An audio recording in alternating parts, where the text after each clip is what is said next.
قسمت بعدی. نه که تو زیاد وجدان داری. از همین خاطر دایی چند سال بچه و پدر از هم جدا ساخته بودی. نه تو چی ها؟ لکتیت کار دارم. ایره واقعا اویگار روان کرده بود ها؟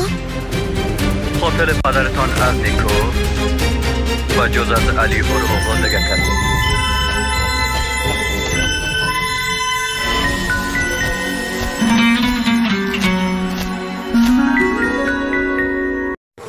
سلام علیکم دوستان عزیز و شما یک کانال رو توسعه دادنیم که کانال مادر جان تیجی بهترین ویدیوها رو دارن. می‌داریم همه کسا پسش میکنیم و این کس رو دستگیری میکنیم.